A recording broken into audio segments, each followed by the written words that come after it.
आइए नवोदय विद्यालय से परिचित होते हैं। जवाहर नवोदय विद्यालय भारत तथा अन्यत्र कहीं भी दी जाने वाली विद्यालयी शिक्षा के क्षेत्र में नवोदय विद्यालय प्रणाली एक अनूठा प्रयोग है। यह प्रणाली महत्वपूर्ण है। इस प्रयोग की महत्ता ग्रामीण प्रतिभाशाली बच्चों को लक्ष्य मानकर किए गए चयन तथा उन्हें उच्च कोटि की ऐसी शिक्षा उपलब्ध कराने में निहित है जो कि आवासीय विद्यालयों में दी जाने वाली श्रेष्ठ शिक्षा के समतुल्य है। इस तरह की शिक्षा से ग्रामीण क्षेत्रों में निवासरत प्रतिभाशाली बच्चे शहरों में अध्ययनरत समकक्ष बच्चों से प्रतिस्पर्धा करने में सक्षम होंगे।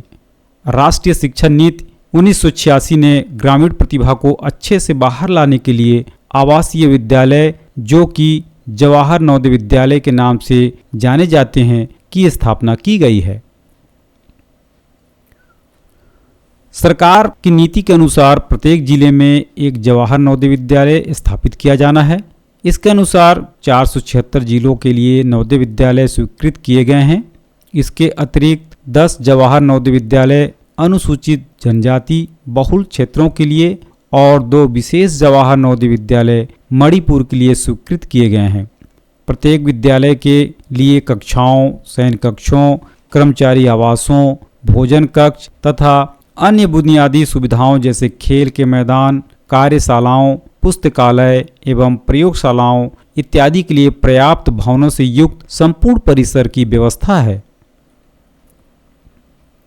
नवोदय विद्यालय योजना राष्ट्रीय शिक्षा नीति 1986 के अंतर्गत ऐसे आवासीय विद्यालयों की परिकल्पना की गई है जिन्हें जवाहर नवोदय विद्यालय का नाम दिया गया है और ये सर्वश्रेष्ठ ग्रामीण प्रतिभाओं को आगे लाने में हर संभव प्रयास कर रहे हैं।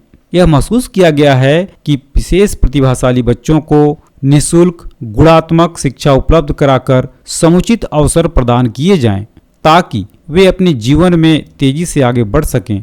ऐसी शिक्षा इन ग्रामीण विद्यार्थियों को अपने समकक्ष शहरी विद्यार्थियों के साथ प्रतिस्पर्धा करने में सहायक होगी। नवोदय विद्यालय के उद्देश्य मुख्य रूप से ग्रामीण क्षेत्रों के प्रतिभाशाली बच्चों को उनके परिवार की सामाजिक आर्थिक स्थिति पर ध्यान दिए बिना गुणात्मक एवं आधुनिक शिक्षा प्रदान करना, जिसमें सामाजिक मूल्यों, पर्यावरण के प्रति जागरूकता, साहसिक कार्यकलाप और शारीरिक शिक्षा जैसे महत्वपूर्ण घटकों का समावेश हो। दूसरा उद्देश्य है देश भर में एक उपयुक्त स्तर पर एक समान माध्यम अर्थात अंग्रेजी एवं हिंदी में शिक्षण सुविधाएं प्रदान करना।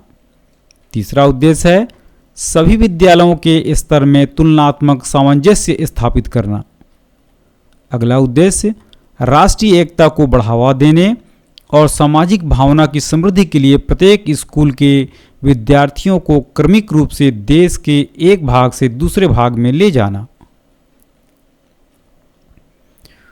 नवोदय विद्यालयों की विशेषताएं। जवाहर नवोदय विद्यालय चयन परीक्षा। नवोदय विद्यालय अपने विद्यार्थियों को एक योग्यता परीक्षा के आधार पर चुनते हैं जिसे जवाहर नवोदय चयन परीक्षा कहा जाता है।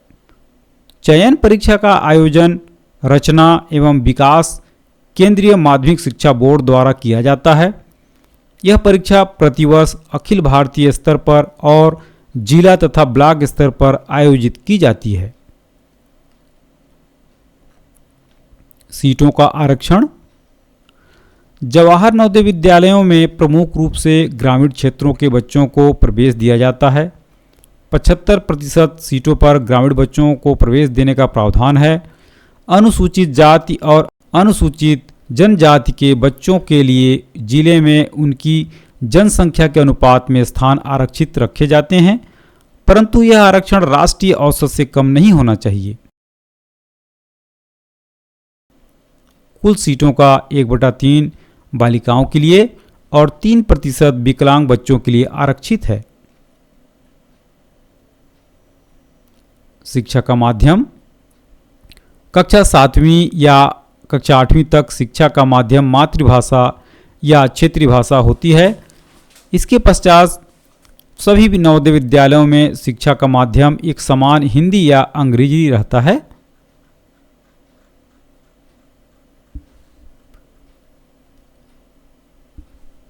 आवेदन की विधि।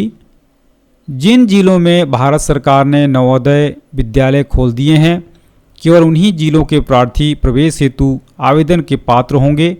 इस जानकारी के लिए अभ्यर्थी NCERT के क्षेत्र सलाहकारों के कार्यालयों, नवोदय विद्यालय समिति और इसके क्षेत्रीय कार्यालयों तथा जिले के नवोदय विद्यालय के प्रधानाचार्यों से संपर्क कर सकते हैं।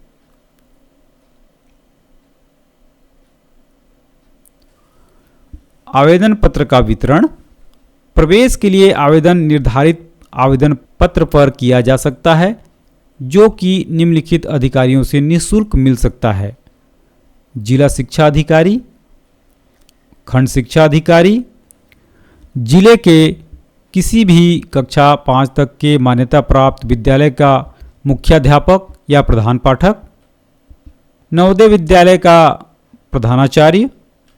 निर्धारित आवेदन पत्र नहीं मिलने पर अभ्यर्थी सादे कागज पर आवेदन पत्र की नकल कर चयन परीक्षा के लिए आवेदन भेज सकता है। यह आवेदन पत्र विभिन्न भाषाओं के अनेक समाचार पत्रों में छापा जाता है।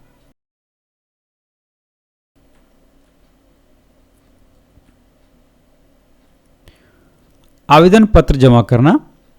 जहां बालक ने कक्षा 5 में अध्ययन किया हो, उसी विद्यालय के प्रधान पाठक के माध्यम से भरा हुआ आवेदन पत्र खंड शिक्षा अधिकारी के पास भेजा जाना चाहिए।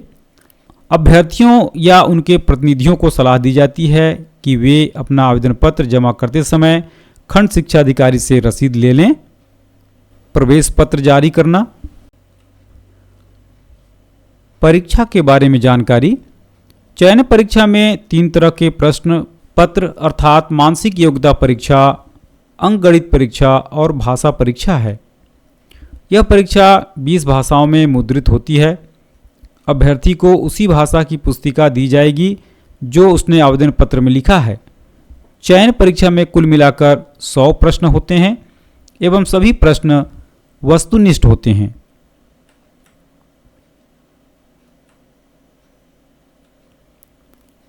परीक्षा की संरचना।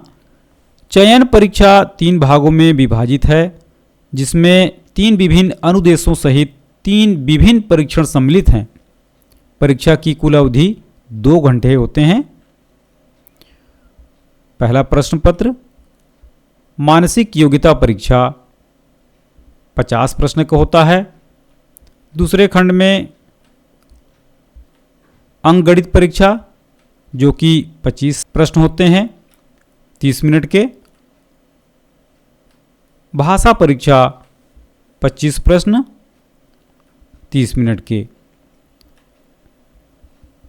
इस तरह इन तीनों को मिलाकर 100 प्रश्न, 2 घंटे का समय मिलता है और प्रत्येक प्रश्न में 1 नंबर या 1 अंक का प्रत्येक प्रश्न होता है। इस तरह 100 प्रश्न है तो 100 अंक के हुए।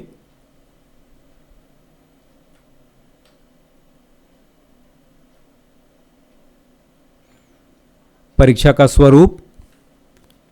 अनुभाग 1 मानसिक योग्यता परीक्षा। इस परीक्षण का मुख्य प्रयोजन प्रश्नों के माध्यम से विद्यार्थियों की अंतर्निहित योग्यताओं को मापना है। यह पूर्णतः अशाब्दिक परीक्षण है। इस प्रश्न पत्र के सभी प्रश्न केवल आकृतियों और रेखा चित्रों पर आधारित हैं। इस परीक्षण के 10 भाग हैं। प्रत्येक भाग में प्रत्येक प्रकार के 5-5 प्रश्न होते हैं, जैसे कि पहला आकृति पूर्ति, दूसरा सादृश्यता या सहसंबंध, तीसरा श्रृंखला या श्रेणी क्रम, चौथा वर्गीकरण या विजातीय छांटना, पांचवा समान आकृति, छठा वर्ग पूर्ति, सातवां दर्पण प्रतिबिंब, आठवां कागज को मोड़ना एवं काटना, नौवां छिपी या निहित आकृति को खोजना और 10वां आकृति निर्माण।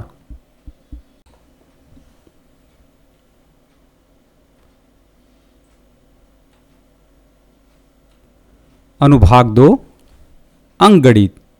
इस परीक्षा का मुख्य उद्देश्य अभ्यर्थियों की अंकगणित में मौलिक दक्षता को मापना है।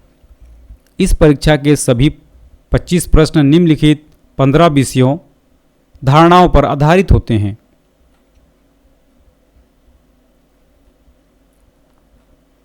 संख्या और संख्या पद्धति। पूर्ण संख्याओं पर 4 आधारभूत संक्रियाएं, भिन्नात्मक संख्याएं और उन पर 4 आधारभूत संक्रियाएं, गुणनखंड और गुणांक एवं उनके गुण, संख्याओं का लघुत्तम समापवर्त्य तथा महत्तम समापवर्तक, दशमलव तथा उन पर आधारभूत संक्रियाएं, भिन्नों को दशमलव में तथा दशमलव को भिन्नों में बदलना, मापन, लंबाई, द्रव्यमान, धारिता, समय, धन आदि में संख्याओं का अनुप्रयोग, दूरी, समय तथा गति, व्यंजकों का सन्निकटन, संख्यात्मक व्यंजकों का सरलीकरण, प्रतिशतता तथा उनके अनुप्रयोग, लाभ तथा हानि, साधारण ब्याज, परिमाप, क्षेत्रफल तथा आयतन। अनुभाग 3 भाषा। इस परीक्षण का मुख्य प्रयोजन अभ्यर्थियों के पठन बोध की योग्यता का परीक्षण करना है। इसमें 25 अंकों वाले इस परीक्षण में 25 प्रश्न होते हैं। 3 गद्यांश दिए गए होते हैं और अभ्यर्थी के पठन बोध का परीक्षण करने के लिए प्रत्येक गद्यांश में 5 प्रश्न दिए गए होते हैं।